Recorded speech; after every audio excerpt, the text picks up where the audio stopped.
Hello and welcome to this week's episode of Bible Worm. Come socially distance yourself in our biblical cocoon. I'm Dr. Robert Williamson, Associate Professor of Religious Studies at Hendrix College and pastor of Mercy Community Church in Little Rock. I'm joined this and every week by my friend and colleague Dr. Amy Robertson, biblical scholar and executive director of Congregation Beit Haverim, a synagogue in Atlanta. We're here every week to discuss the biblical text both as scholars and as people of faith, one Jewish and one Christian. This week, the Narrative Lectionary finds us in Mark 12, 28-44, where Jesus gives the Great Commandment and a widow gives her last penny. We discuss the twin commandments to love God and love neighbor, and whether they can really be separated. We wrestle with the story of the widow's mite and whether she is being commended or exploited. And we struggle with how to make sense of this text in the middle of a pandemic, where we're all struggling with how best to be communities and people of faith. We're glad you're here. Thanks for joining us.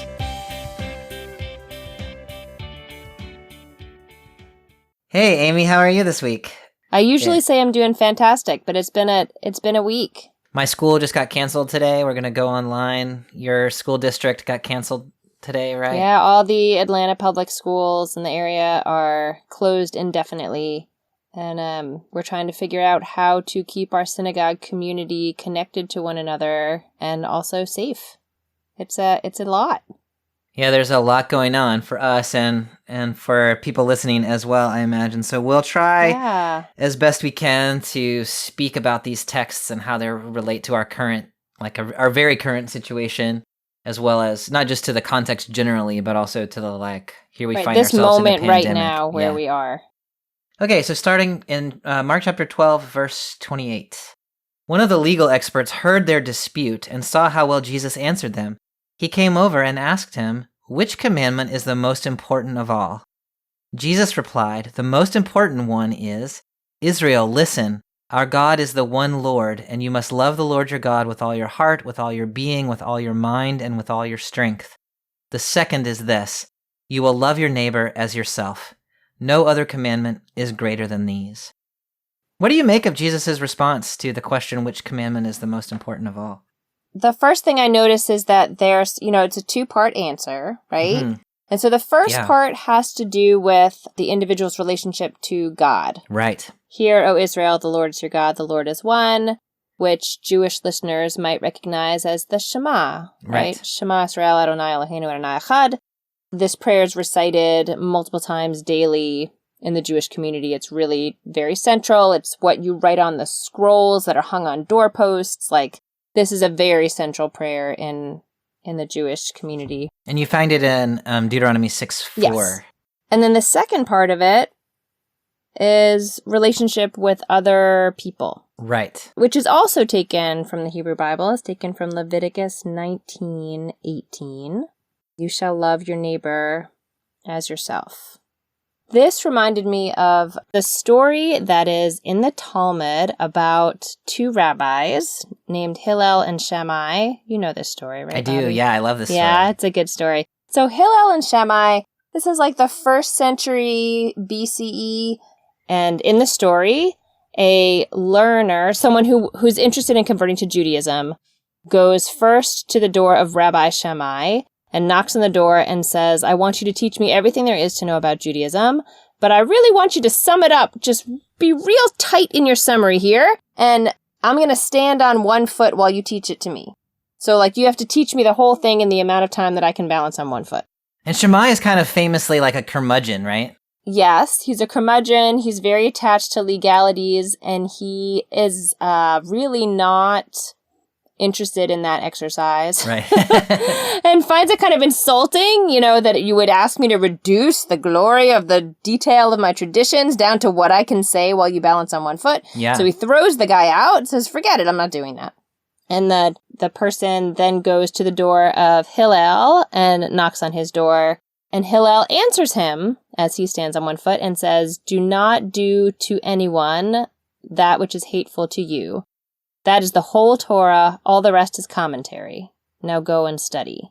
So that aligns really with, the idea you shall love the neighbor as yourself and do not do to anyone else that which is hateful to you is really sort of the core teaching that both Jesus and Hillel are pointing to. Yeah. All the rest is commentary. I like that. That doesn't mean you can ignore the rest of it. So a couple things that I noticed here. One is, I mean, well, I don't know if this is important or not, but in Deuteronomy 6:4, love the Lord your God with all your heart, with all your soul, with all your strength. Mm-hmm. Here, Jesus says, love the Lord your God with all your heart, with all your being, with all your mind, and with all your strength. He adds a fourth term. Sure did. And I mean, I take the Deuteronomy passage just to mean love the Lord with everything you got. Yeah. Mm-hmm. And so Jesus is also saying love the Lord with everything you got. But he's sort of added in the mind component. Mm-hmm. I mean, I like the addition of mind because it's not taking anything away, but of course you do. You're a big geek. Yeah, a total geek. And so this says the life of the mind is valuable, and it should also be oriented toward God. It shouldn't be something else. Like, that needs to be oriented toward God as well. I like that a lot, actually. And the thought that, the sentiment that thinking deeply about these texts and thinking critically about these texts and really engaging them with all of the intellectual force that we can muster is a good thing and is a form of loving God. Yeah. The other thing to say about these two things that Jesus says, and I mean, I think this is fairly obvious, but like love God, love your neighbor, like these are, we talked about it a couple weeks ago, as this is basically the two tablets, so to speak, of the 10 Commandments. Like love God is Commandments 1 through 4, and love your neighbor is Commandments 5 through 10. So Jesus has kind of said these two things sum up the 10 Commandments, which is the essence of the Torah. So then, starting in verse 32, the legal expert replies. The legal expert said to him, "Well said, teacher, you have truthfully said that God is one and there is no other besides him. And to love God with all of the heart, a full understanding, and all of one's strength, and to love one's neighbor as oneself is much more important than all kinds of entirely burned offerings and sacrifices." When Jesus saw that he had answered with wisdom, he said to him, "You aren't far from God's kingdom." After that, no one dared to ask him any more questions. So here we have the legal expert who is so affirming what Jesus has said, but also kind of expanding or like amplifying it a little bit. What did you make of the legal expert's response to Jesus there? I kept wondering, is this what the legal expert already thought? And Jesus just put words to it? Right. And so he's sort of saying, yes, you're right in all of that, and I don't know, adding some flourish to it. Yeah. Or did the legal, I mean, was it a real question the legal expert didn't know? Yeah. Or did he have something else in mind, and Jesus' answer persuaded him that that actually is more important than burnt offerings? I mean, so the legal expert clearly recognizes it as a good answer, maybe the best answer. But that I hadn't really thought about that question of whether that was like, if the legal expert would have said the same thing before asking Jesus, or whether Jesus has said something to him that he's like, oh, that's right on. Yeah. Like the way that kind of the way I read it, like you have truthfully said that God is one and there is no other besides him. Kind of makes me think he already thought that. That part definitely reads like, you are correct. Yeah, like check. Ding, you ding, have ding. won $1,000. Yeah. But the combination of that with the love your neighbor as yourself. That's one, I mean, that's one other thing that we might comment on is the legal expert said in verse 28, which commandment is the most important of all? And Jesus responded with two, love God, love neighbor. And I mean, one way of reading that is that, you can't really separate these two things in Jesus' mind. Like loving God is loving neighbor is loving God. And so what appears to be two commandments is really two parts of one. And maybe the legal expert is kind of drawn to that idea. Like, oh, I was expecting you to say that first part, but this second part maybe is something new. I don't know. I think that last part where he says this is much more important than all the whole burnt offerings and sacrifices. Yeah. I mean, he couldn't possibly have expected Jesus to say the most important commandment is this sacrificial, is this sacrifice. Right. Yeah, no, I think that's right. And so that's part of the reason why I think maybe what Jesus has done that the legal expert is being drawn to is that combination of love God, love neighbor. Because doesn't that, when he says to love one's neighbor as oneself is much more important than all kinds of entirely burnt offerings and sacrifices, aren't you hearing like Hosea 6:6, like I desire mercy, not sacrifice? Or like Amos 5, where Jesus says, I don't want your festivals, I don't want your assemblies, I don't want your burnt offerings, let justice roll down like water. So there's this theme in the Hebrew scripture that what God really desires is not worship primarily what God desires is not worship. God desires justice for the neighbor. You know, it's so easy to get focused on the really concrete stuff that you have to do, right? Yeah. And there are very concrete instructions about sacrifice, and it's very easy to just get fixated on those. And the prophetic texts offer a corrective to that and say, like, you can't do that and ignore all this other stuff and think that that's an effective way to connect with God. Like, you have to have the big picture stuff before you can drill down into that detail. Yeah. So one could take love the Lord your God as like worship God properly with all the appropriate rituals or sacrifices. And those texts in the Hebrew scripture say, no, love the Lord your God means ensure justice for the neighbor. And then you can also worship God with all the appropriate rituals and sacrifices. But if you do the rituals and sacrifices before you love the neighbor, then you're not doing it the way God wants it done. I think that's really good. So one of the things I love about talking with you is we're like two scripture scholars who like we're bouncing ideas back and forth. And you'll say something and I'll be like, oh yeah, and that reminds me of this thing. And I'll say something and you'll be like, oh yeah, and like you could do this with that. To me, that's what Jesus and this legal expert are doing a little bit, is Jesus has said, here's this thing that I think. And then the legal expert says like, oh yeah, and you could connect that to like Hosea 6:6. He's taken what Jesus has said and he's like doing some stuff with it. I mean, they're like Bible worming it along a little bit. You know what I mean? Like they're like, well, I mean, and I love it because it's coming. The immediate conversation before this is that, there is, what's the word? Contentious? Contentious, yes. Yeah. The immediate conversation before this is contentious. But even when we've had conversations that haven't been contentious, it's been Jesus as the authority teaching to someone. Yeah. And in this case, Jesus offers a teaching to someone who takes it and adds something and I love that. So when the legal expert gives Jesus back his like reflection with kind of expansion, then Jesus says, right on, my man. Yeah, that's exactly what Jesus says. So Mark says that Jesus saw that the legal expert had answered with wisdom, and then Jesus says, you aren't far from God's kingdom.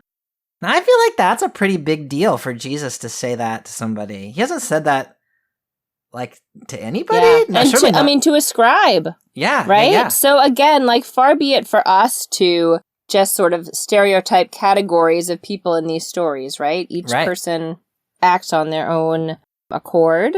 But that this story started out as the scribe who maybe used to look suspiciously as Jesus just by virtue of being a part of that group says like, hey, Jesus is actually given some good answers here, and starts a conversation. And then Jesus also can speak to that scribe as an individual human being, not part of that group, and say, hey, that was a pretty good answer too. Yeah. It's nice to see them really sort of see each other beyond their labels or, their conflict as groups.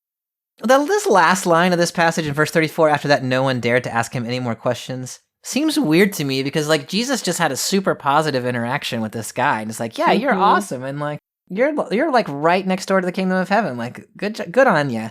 And now everyone's like, whoa, I better not say anything. What? I know. I mean, do you think it's that the scribes sort of like raised the ante by being able to engage in a smart way in conversation with Jesus? And so people are like, whoa, that was like... Yeah, and maybe it's easier... I mean, we see this all the time in our contemporary context, right? It's easier just to pick at someone else's ideas than it is to like think constructively with someone else. That's true. Like this last conversation really sort of like flipped the mood. Yeah.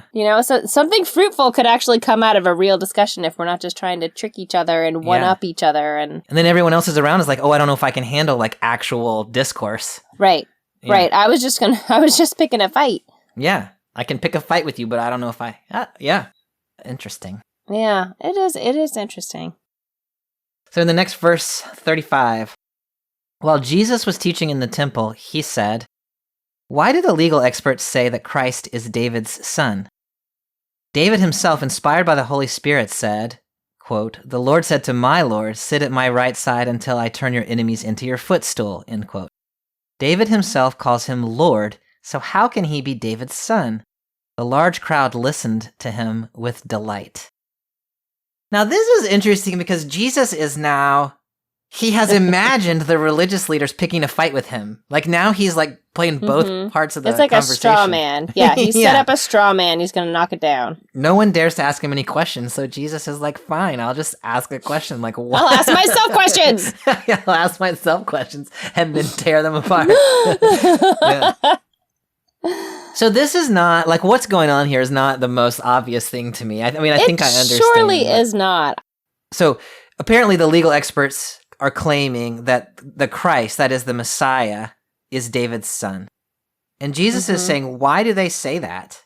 Right, and the idea that the Messiah is the son of David, like from the line of David. Yeah. Right? That's not an unfamiliar idea to us. It's not at all. Right? That sounds not crazy to me. Okay. I mean, we talked about it so much in the fall that you were like really excited when there was a text that wasn't about that. I know, it's like boring. But yeah, right. This is not, it doesn't seem like a weird idea, but okay, why doesn't Jesus like that idea?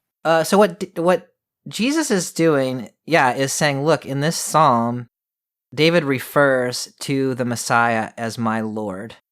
And that is an argument against the claim that the Messiah is the son of David. I mean, I wonder if what Jesus is getting at is, son of God, not son of David. Yeah. That's the only angle that makes sense, that sort of comes to my mind. Like, don't call him son of David, call him son of God. Yeah. I think that's a pretty good interpretation. I was not going to go son of God, I was going to go son of man, which Jesus has referred to himself as a few times along the way. Like when the Son of Man comes in glory. Yeah, he sure has. And every time I'm like, you mean God. Yeah. Let me correct you. I think this is where I'm going to come out is Son of David seems to imply a messianic figure who's going to restore the kingdom of David. Like that's the traditional understanding. Yes, true. Son of Man goes back to Daniel chapter 7, that son of angelic figure, divine figure coming down out of the clouds and being given eternal rule over the cosmos. So one way of reading what's happening here is Jesus is saying, don't call me son of David, call me son of man, which means I'm not restoring the kingdom of David. I am coming to take rule over the world forever in a totally different kind of way. That is very interesting. So he really is saying, as we've gone back in this gospel, we've had moments where there has been a recognition that Jesus is the Messiah, but then we immediately said, but Messiah doesn't necessarily mean what it turns out to mean in Mark, right? And so this is sort of like an inflection point where Jesus is really pointing to a different meaning of Messiah. Verse 38, as he was teaching, he said, watch out for the legal experts. They like to walk around in long robes. Yeah. They want to be greeted with honor in the markets. They long for places of honor in the synagogues and at banquets. They are the ones who cheat widows out of their homes, and to show off, they say long prayers. They will be judged most harshly. Up until we got to like cheating the widows, I was like, well, I want to wear long robes and be greeted with honor in the marketplace. Yeah. Hello. But, I like your robe. Why, thank you. But things took a turn for the worse there. Yeah. Yeah. Yeah. So, I mean, those first couple things don't necessarily seem so bad, do they? Like, I walk around in long robes and I like to be greeted with honor. Like, I mean, it's like self-aggrandizing, like, beware the self-aggrandizing religious leader. Yeah, I think that's right. But it wasn't like inherently like evil stuff until until we got to that. The NRSV says they devour widows' houses. That is not good. The devouring is terrible. Don't do that. I really love that image. I like that better than the CEB. Like who cheat widows. That was a devouring. Y'all couldn't see that, but Amy just did a really scary devouring of the house or the camera. It had a sound. Yeah, it was. Well, but it doesn't work with it. Yeah. That devoured the houses of widows is a lot stronger than cheat widows out of their homes. Yeah. I mean, that's bad enough, but yeah, it doesn't quite catch it. And I really like, for the sake of appearance, they say long prayers. Come on. We all know a religious leader who does that. Oh my gosh. Yeah. And what's interesting to me is these things, so it's not exactly that it moves from like wearing long robes toward cheating widows. It goes from seeking honor to devouring widows' homes and back to religious, like saying long appearances. Prayers. Yeah, it sure does. So They're the religious all like appearance, intermingled. That's exactly right. Yeah. So be aware of people like that. And then that last line, they will be judged most harshly. So this is kind of a consistent theme in Mark's gospel, is that especially religious leaders who are engaging in the task of being a religious leader in order to gain honor for themselves, while at the same time producing injustice for the most vulnerable. Those are the people who really come in for judgment in the Gospel of Mark. You know, in the sacrificial texts, which I know Mark is not super interested in, but there is, you know, they talk about different ways that people can sort of go astray and the kinds of sacrifices you might need to make all right in the cosmos again when that happens. And the most grave of those is when a community leader does it, because they lead everyone else astray with them, you know? And so I think the recognition that, I mean, they're both as sort of an insult to the integrity of the position, and that is real, and I sort of feel that in my, you know, kishkis. But your what? Kishkis, it's a word for guts, like a Yiddish word for guts. I love that. But as religious leaders, like people try to follow your lead. Yeah.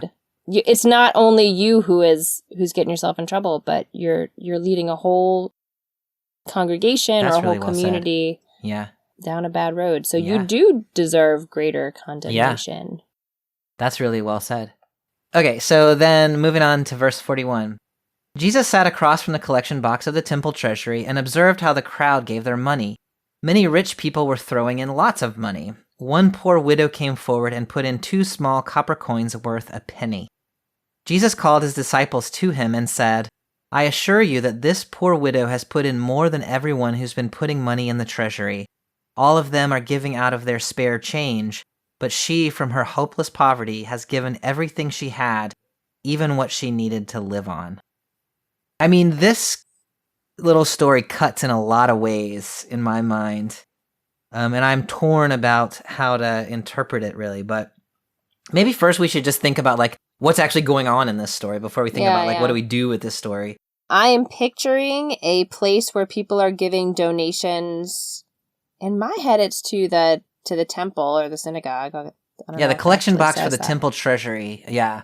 So I think that's right. It's like they're mine just says into the treasury, but like it's like the collection plate. Yeah. They're passing the offering plate or whatever you do. Yeah. So it seems to be in some kind of maybe public place where you can see how much money people are putting in. Yeah.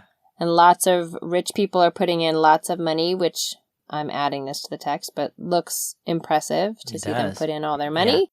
Yeah. And then there's a poor woman who comes in and puts in a very little bit of money. And Jesus is far more impressed with her offering than the offering of the rich folks. As he should be.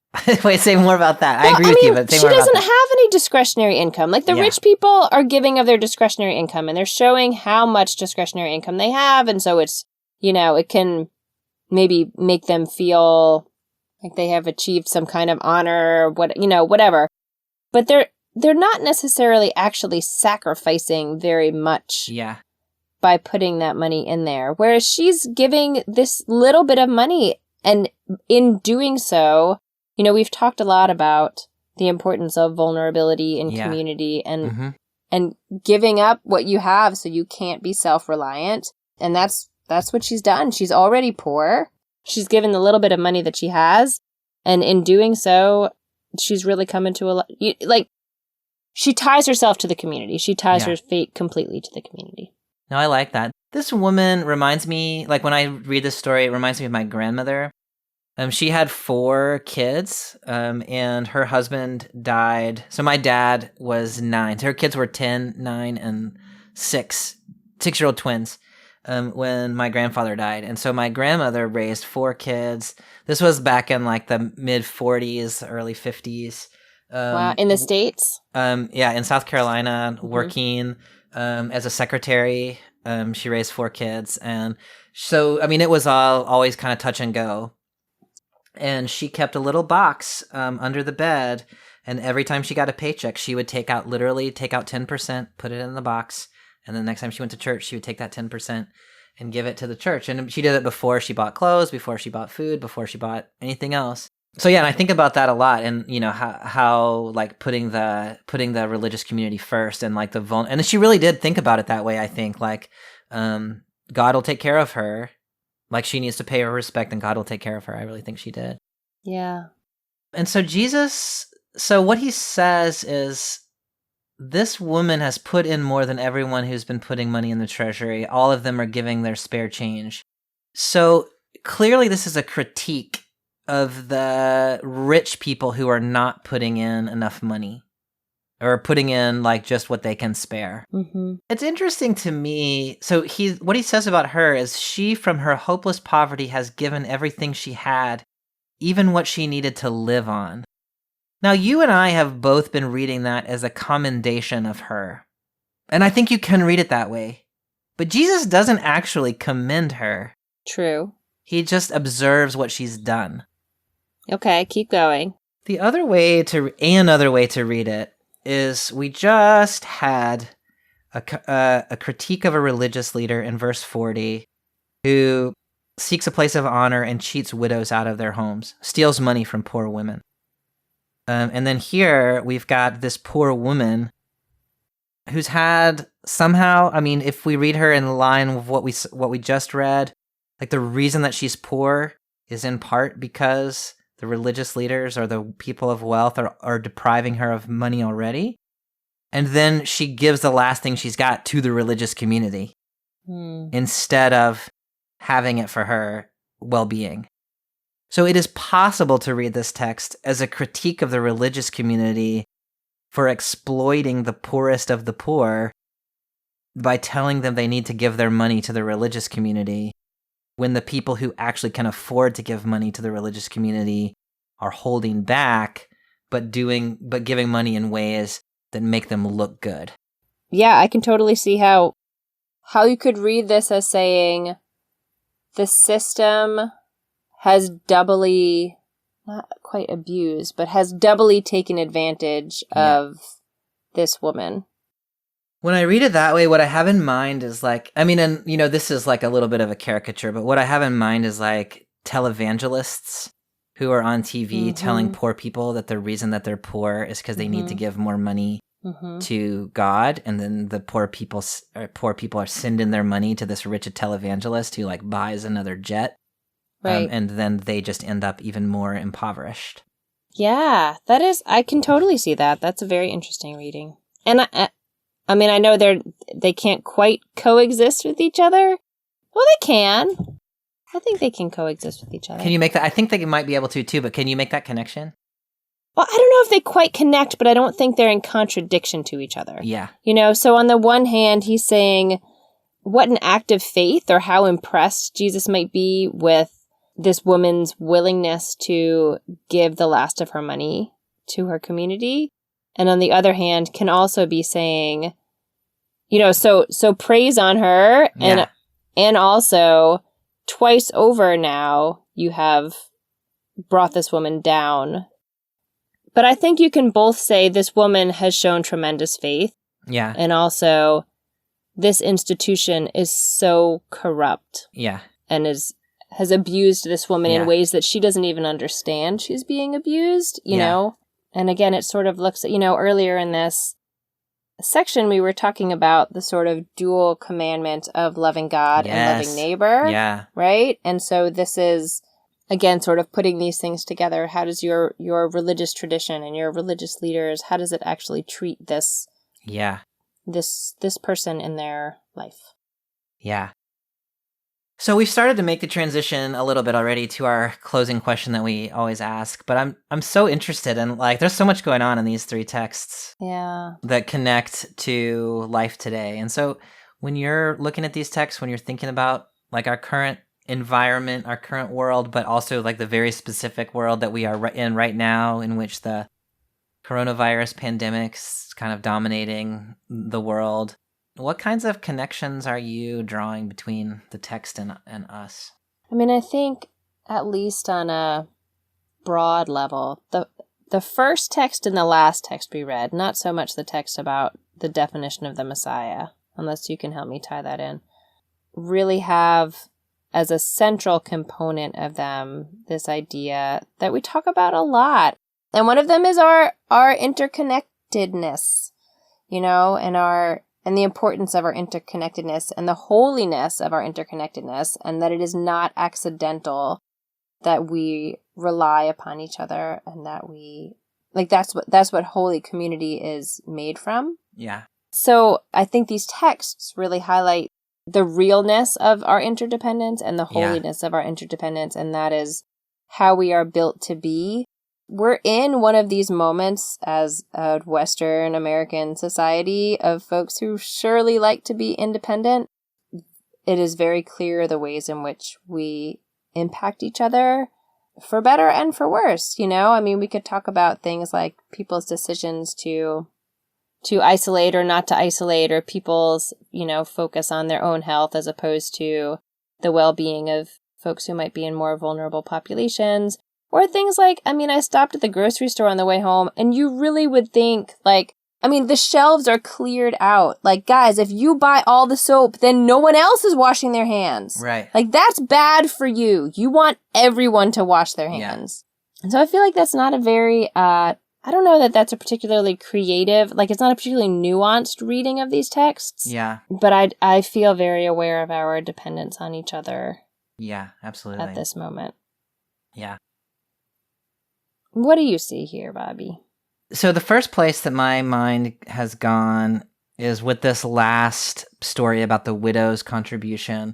Mm-hmm. And one of the things that it reminds me of is that we have created a world in which the hyper rich are so rich and the poor are completely impoverished. Mm-hmm. And then hyper rich people do something like give a few $1 million to I don't know, to fund a school in a poor neighborhood. Whatever, a very good cause. It's a good cause. We're glad they gave the money. They do good things. Yes. Yeah, some of them do some good things with the money that they have, but it's a very small amount of their money. Mm-hmm. And what one could do is structure society in such a way that there were just good schools were available for people, rather than, having it be tied to the richest rich people getting a respect in the press or whatever, because and they enabling those people to decide. Right. Yeah. What merits funding. Yeah. So this thing where, the wealthy are devouring the homes of widows and then turning around and being publicly showy about how much money they give. That's reminding me of this system that we have created in which the wealthy get wealthy on the backs of injustice toward the poor, and then are very showy about how they're going to help the poor. Mm-hmm. And that is just a bad system all the way around. Right. The other connection I was making at the beginning is this thing about loving God means loving one's neighbor. Mm-hmm. And I know that a lot of religious communities that I know, and I'm probably yours, definitely the ones to which I'm connected to, are worrying right now about whether or not to hold services and things like that. Yeah. And, I said to one of my friends the other day, Mercy Church decided this week not to hold services. We fed a meal to go for people. We cooked dinner and then we handed it to people and let them take it with them. But we didn't have our usual dinner gathering and worship. Mm-hmm. And what I said was to one of my pastor friends, I said, well, I just feel like we're in a moment where we don't need to have unnecessary gatherings of people. To which his response was, fairly so, I think, is worship really an unnecessary gathering? Right? Which I mean was kind of convicting for me. Worship is the thing that we're supposed to do, right? But this text is this bit about it's not, God is not looking for burnt offering and sacrifices, but loving God is in caring for the neighbor. Yeah. Has made me think that the way that we care for our neighbors right now is we do the best we can to keep vulnerable people from becoming infected with virus. Mm-hmm. And what that means is not gathering in mass gatherings where we're going to transmit the disease to each other.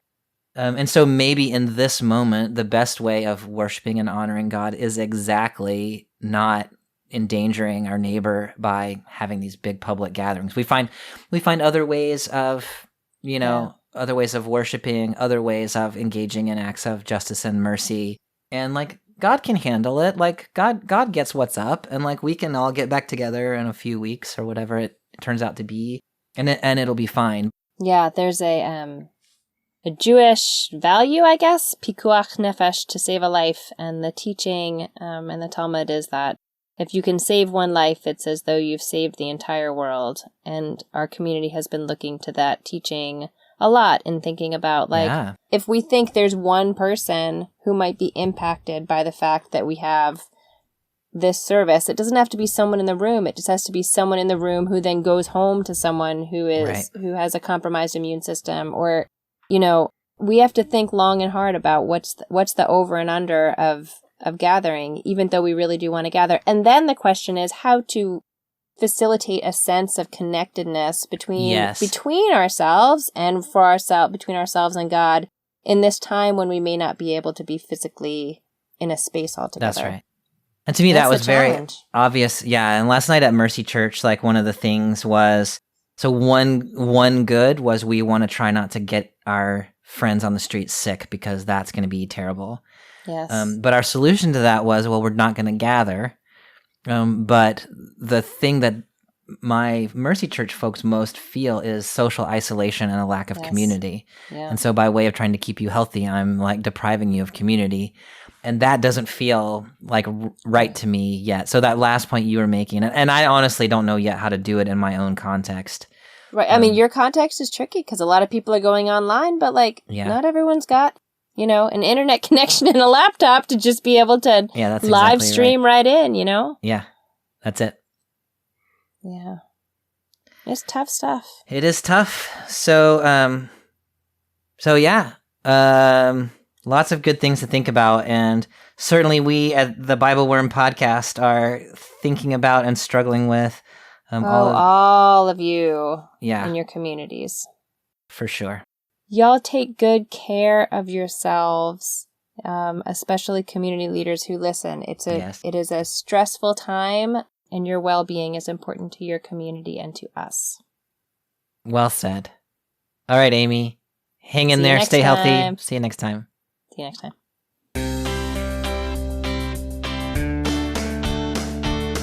Thanks for joining us for this episode of Bible Worm. The theme song was sung by my 2-year-old daughter because we could all use a little cuteness right about now. We'll be back next week to discuss Mark 13, 1-8, and 24-37, which deal with the end of the age. We'll try not to read too much into it. See you then.